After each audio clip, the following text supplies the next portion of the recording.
Howdy ho neighbor, Brooke the Launch Lady here, and I don't want to record my intro today. I say the same damn thing at the beginning of my podcast every single time, and it makes sense and it's great and I love it, but today I'm not feeling it. So I thought instead of that, I would give you a little snippet from something that happened in my week that actually ties very much into the fact that I don't want to do my intro and I'm not going to force myself to today. I'm neurodivergent. Hey, you too? I started a reel series about how to launch a cash infusion offer, and I was doing one step at a time in this reel series, and all the information was excellent. It was great. It was good. Fantastic. I could not, after like the fourth one that I made, force myself to make another one. I think I got through 5, but like I literally was having a physical reaction to having to make any more of these one-step reels. I couldn't handle it anymore. And I decided in that moment, instead of forcing myself to do something that in the grand scheme of things doesn't matter if I pivot on. So what I did instead of doing that was I actually made a story and shared all the steps in my stories and then put it into a featured story little bubble and it delivered it there instead. And then I made a reel saying, I'm not finishing this reel series because I don't want to. And so instead of saying I have to do this because I started it, I have to finish it because I started it, because there are some things that we do have to do that with. I recognize this was a thing I didn't have to do. I didn't have to. So why was I forcing myself to do it? Why was I causing myself like angst and pain? And like today, I don't want to record my intro. So I'm not going to. Today, I don't have to. It is not something that I have to do. So sometimes, in fact, often, neurodivergent entrepreneurs, our success story includes so many pivots. And the most important thing you can do in that moment is ask yourself, do I have to? Is this something that if I do not finish the way that I intended and the way that I started it, if I don't continue it as planned, the way that I'm supposed to do it, quote unquote, supposed to, does it matter? And if it doesn't, pivot. Because a lot of times our brains are taking us in a different direction for a reason. I don't know what the reason was with that. Maybe it was just so I didn't have to record the intro in this podcast this week. And it's very possible that could be what that is. But anyway, I actually have a really great episode for you this week. And because my brain is rebelling like a motherfucker this week, I am going to reference notes. And you might see me be a little bit more on the notes. And it's another part of the pivot. Sometimes my brain needs it. Like this is something that I am so excited to talk to you about. But if I don't follow the notes, it's going to be a disaster. But notes are the thing that I need this week as a neurodivergent person to deliver this to you in a way that makes the most sense, and it's going to give you the most out of it and make it so I can breathe and deliver it well. Okay, so this is real and this is raw and this is just me, and I don't think that it's good for us to show up any other way. And this week, this is who I am. Rebellious ADHD neurodivergent brain Brooke. You're welcome.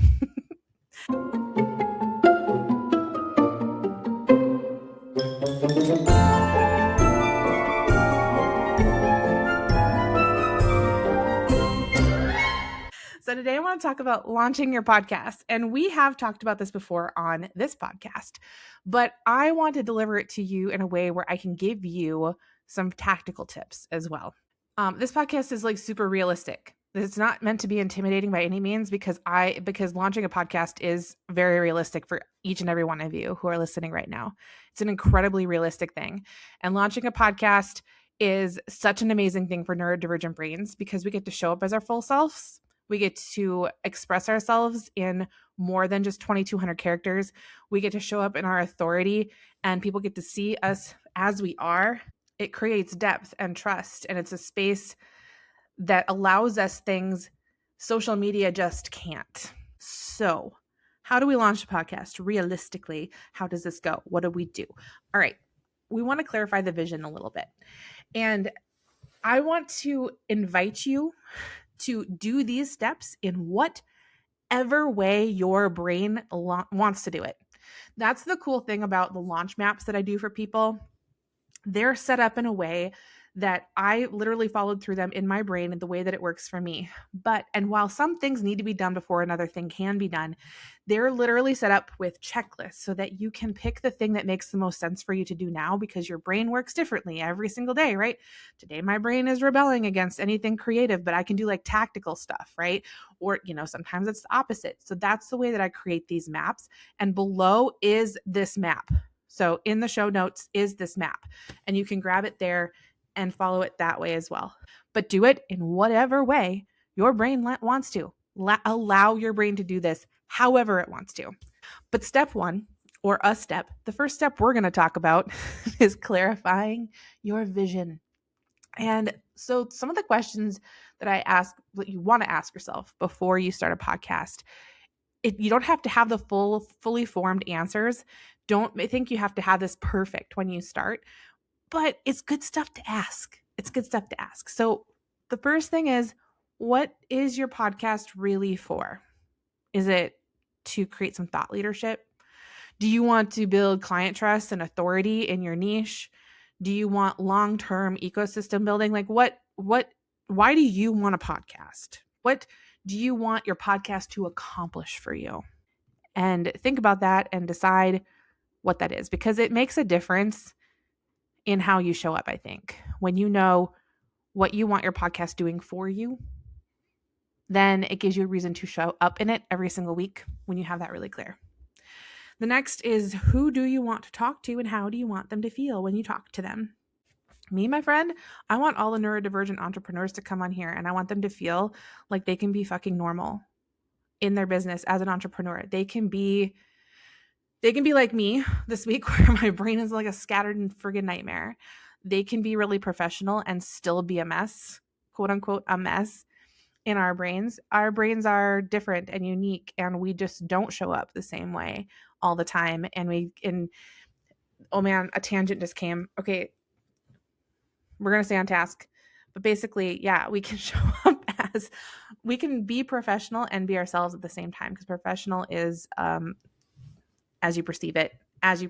So I want them to feel like, however it is that they show up as their neurodivergent selves in their business, unmasked and all the things, that's normal, quote unquote normal. Geez Louise, I'm quote unquoting everything today.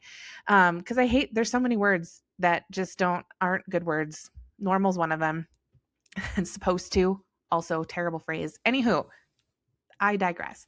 Then we want to ask ourselves some questions like, what kind of format do I want this to be in? Do I want this to be like just me talking? Do I want this to be a conversation like with a group of people, or do I want to have guests? Do I want to have both? Just some things to get you thinking about what kind of format you want this to be. Do you want it like round table? Do you want it like really informational? And again, it can be all of those things. So you don't have to put yourself in a box and be just one or the other. But it's a good thing to think about. Your podcast doesn't have to be perfect. What I want it to be is aligned with you and your vision for what this podcast can do for you. All right. So clarity is kindness to ourselves and to others. That's step one, or the first step we talked about. The second step we're going to talk about is cover art. This is kind of the fun one sometimes, the creative brain gets to go and do its thing, get in Canva and all this stuff. When I want to talk about with the cover art is that something that I've noticed is a lot of times I'll see a cover art for a podcast and I don't know what the hell it is for. Like, it's cool. Like, I want to touch it because it's pretty and all the things. And that's great. Pretty is good. But I tend myself, and I've talked to several other people, they tend to gravitate towards the ones that have just a brief little one-liner about what the podcast is, or who the podcast is for, what it's about and who it's for. So you don't want to get wordy, because we can do that, but we want to be making sure we get our brand on there and make it fun and cute, the title of the podcast on there, and then just a little blub of who and what it's for. Just make sure that it's a really clear thing, not too complicated and not too like busy, because it is going to show up as just a little square in many places. So play with it, have fun with it, but just remember, it's your first impression. It's the visible thing that people are going to be able to see, and just call out who you want to talk to and what your podcast is for in that little thing. The next thing is the thing that we tend to get hung up on a lot, and that's tech. How am I going to run this thing? What do I need to start this thing? Long story short, you can literally start this with nothing. Okay. So I want to tell you what you can start this with if you just want to raw dog this puppy, because you absolutely can. And then I'm going to tell you, if you were my best friend, what I would tell you to get and what I would tell you to do. You do not need to research microphones for 2 weeks and pick no microphone and then never start. You don't need a microphone. You can literally use the one on your phone. You can use the one on your headphones. You can use your computer microphone. You do not need one. You can start with what you have, and it is okay. It's not perfect clarity without a microphone, but that is okay. We can start there. You also don't need to have headphones. Headphones can offer some like clearer speech, clearer audio. I don't wear them. And I don't wear them because they drive my ears freaking bonkers. I can't have the little buds in my ears for too long. Like, I wear those things to the gym, and the only reason I'm able to wear them to the gym is because I'm so focused on the fact that my legs hurt and my ears, I don't notice my ears are there. And also I need to listen to my audiobooks or I would never go to the gym. But you can have headphones. The big ones that go over my ears that hurt my head, they give me a headache. I'm sure there's a way around all of this, but I also think it's just a neurodivergent thing. The headphones are not for me. You can get them, but you don't have to. The next thing that you're going to be wanting to look at is like, how do you publish this thing? So the freest way to do this would be no microphone, no headphones, use what you got. Use whatever recording you have on your phone or your computer. You can use voice notes on your phone. You can use Zoom on your computer. Whatever free thing you have on your computer to record, you can use that. It's totally fine. Then you can also use whatever free thing you have on your computer to edit. There's always something. You can use iMovie, there's GarageBand, every computer has some sort of like editing software. I shouldn't say every computer, like I know every computer on the planet does, but every computer I've ever had has some sort of free software to edit video or audio. And then you can upload to something like Spotify for creators, and that's free. I'm going to tell you why those things aren't my favorite thing. And if you were my best friend, I wouldn't tell you to start there. I would tell you to invest a little bit into this because it's going to save you so much time. So when it comes to recording, there is a platform called Riverside FM, and it is hands down the best one that I have worked with my clients, whatever. I have worked with several. I don't want to name them and like throw them under the bus because there's plenty of good ones out there. But Riverside is my favorite. The reason Riverside is so great is it does have high quality audio and video recording.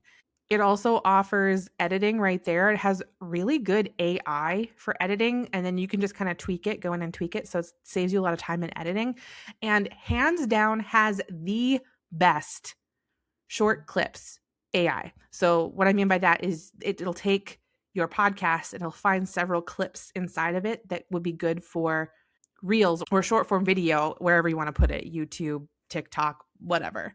Other platforms, I've not been able to match the AI that Riverside has to grab those from there. It's spectacular. So as your friend, I would tell you, get Riverside. It has high quality recording and audio. It makes editing super easy. It gives you opportunities to create shorts very easily. It's quick. And they're constantly improving, and listening to the people who are inside of Riverside and having any sort of feedback for them, they listen and they're constantly bringing in greater things and where it's come from and where it is today. Like it's going to go amazing places. It already is a really great place to be. Anyway, I'm singing the praises for Riverside. If you need it, if you want it, link is in the show notes to grab Riverside. And it might be an affiliate link. So thank you in advance for buying me a taco. And then as far as distributing, so I said Spotify for creators, that is free and you can use that. The reason I don't love it is that you do have to manually go out and push your podcast to other platforms. You won't be on Apple Podcasts. You won't be on any other podcast platform, just Spotify. And a lot of other platforms will do that for you. And so I don't love Spotify for creators for that reason. It's a lot of extra work to go out there and do that for yourself. The thing that I use, love, and have for all of my clients as well is Buzzsprout. That thing is easy to use. It also gives you a built-in website for the podcast. So it's like a landing page for your podcast. And then it has a lot of cool, like little things with it too, little fancy stuff. You can put a bio for, the creator of the podcast. You can link other podcasts that are similar to yours. Like maybe you have a business bestie who's got a podcast that's like really good and it would support your audience as well. You can share all of those. You can recommend those. It's just a really neat thing that not every single platform offers, and I love it. This also publishes to like every single platform out there on the planet. I will say this, even if you use Buzzsprout or if you go with another option like Spotify for creators or any other, you still want to make sure that you're claiming your podcast on Spotify for creators as well as Apple Podcasts, because you can get comments and stuff on those platforms and you won't even be notified of them if you don't claim the podcast there. So it's not a bad idea to actually go out and create an account with them so that you can, make sure that you're being informed on all the people who are watching on all the platforms, which is great and cool. So, okay. As far as a microphone, I have this one. If you're watching me on YouTube, this is the one that I think everybody and their puppy has. It's the Blue Yeti, I think it is. And it's white. It's not blue at all. I think they have a blue one. It comes in lots of colors. It's kind of fun. It's kind of cute. It's great. And it's relatively inexpensive. If you want to start with a microphone, it's going to be a really great option for you. If you are taking this really freaking seriously, you can look into some Shure microphones, Shure. And again, I'll put all this stuff in the show notes and it's also in my Map Your Podcast freebie. So grab that. You can grab a more quality microphone, but I'll put my recommendations below. You don't have to have one. You don't have to have one. You do not have to have one. Okay. Okay. So Riverside and Buzzsprout, my friend, 100% going to recommend that you invest in those. They are not expensive. They're actually really, really reasonable. Definitely, it's going to save you so much time and headache to have those things. Okay. The next step that we are going to talk about is recording an intro and an outro. And as you notice, I myself have not done that. Normally, for all of my clients, what I do is I have an intro and an outro clip that I save and I pop that in the beginning and the end of their podcast. It's the same every single time and it's amazing and it's really super slick. I haven't done that for myself because, I am who I am, but this is going to save you so much time. There are a lot of different ways that you can, or a lot of different ways that you could insert your intro into your podcast. Some people talk a little bit first and then have their intro play. Some people put their intro right at the beginning. Basically, the point of an intro is to give something consistent to your audience that they're like, okay, this is what this podcast is about. It's kind of like when you watch a TV program and they have the intro. It's the same every single time you watch the show. It's got the same graphics. It's got the same music. It's got the same like words, whatever it is. So that's what that is. And it's to introduce your podcast for what it is and who it's for. The outro is something where I recommend, hey, if you like what you heard today, why don't you give me a follow, leave a 5-star review. This is how I help people. This is how you can find me on other platforms. This is, you know what I mean? So like, it's just like a quick, thanks so much for coming. If you want more from me, this is how you get it. And that way you have those things saved. It's going to save you a lot of time in the long run. So record your intro and outro. And this, I want you to also remember, none of these things are things you have to be married to. You can record your intro and outro maybe a few episodes in after you kind of get a feel for what you want. Or you can edit your intro and your outro after you get a better vibe for where you're going with your podcast too. Don't fret it. Don't worry. Just have fun with it. It's all good. The next step we want to talk about is mapping out your first 2 or 3 episodes. I want you to pick topics that feel really easy to talk about. Pick topics that you could literally sit here, not look at notes if you didn't need to. And you could just word vomit all over the microphone. A really great place to find these topics are in your conversations with other people. When you've got people coming into your inbox and you have a conversation, maybe it's something you're asked often, or honestly, I find the ones where I'm kind of asked on a one-off and we have a whole conversation. We kind of go in a deep tangent about something. That's where like my passion comes from. So whenever something like that happens, I put a little note in my notes on my phone. And I'm like, oh, this is a really good topic. I want to talk about this sometime. And then I usually batch record, and I hate the word batch, so it's more like taking advantage of my verbal processing. I usually record more than 1 episode at a time because typically I am ready to go when I'm ready to go and I'm on. And I like to have a bank of them because there are weeks that I'm not going to be fully on and I want to make sure that I have those around. So before you even publish your podcast, I recommend to my clients to have 2 to 4 episodes recorded. It's not a requirement. This is literally just a recommendation. It makes things easier. And then make it your goal to record 1 podcast a week and keep those things in the bank. So like if you end up recording a podcast on the fly one week and you're really excited about it and you want to publish that one, fine. Publish that one and leave the other ones in the bank. It's okay. There's no rules. There are no rules. But having that bank is really invaluable for those weeks when you just couldn't. Not a requirement that you have several episodes lined up before you actually launch, but it will make your life easier. Okay, the next thing to do is consider like how often do you want podcasts to go out? I have a client who does 2 a week and that makes me want to scream and pull my hair out. Like I cannot imagine, but she does 1 podcast, solo podcast a week and 1 that she does with a guest. She consistently does that every week and has no issues with that whatsoever. I think that's fantastic for her. Like I said, that would make me pull my hair out if I had to do 2 podcast episodes a week. Can't do it, won't do it, not for me. 1 a week is plenty. But you know what? Sometimes 1 a week is too much. Maybe you want to do 1 every other week. Maybe you want to do 1 once a month. Whatever works for you, my friend. There is literally too much pressure put on us to sit with a consistent schedule that everybody else tells us is important. Sit with the consistent schedule that works for you. And that is okay. It's totally okay. If you want all of these steps, like I said, in a list form, and you want little check boxes, because who doesn't love a freaking checkbox? Go below, grab my map, and then you can tackle all of this stuff. And it has it laid out even more in detail than I talked about today. It also has all the links to all the tech we talked about today and all the ways that you can launch your podcast for yourself. And I want you to remember that a podcast is a long game. This is a place where you can just show up and commit to your voice and share it with the world. And sometimes doing that before you feel completely ready is actually really awesome. You just need to be willing, and you don't have to have it all figured out. You do not need to know what it's going to look like 6 months from now.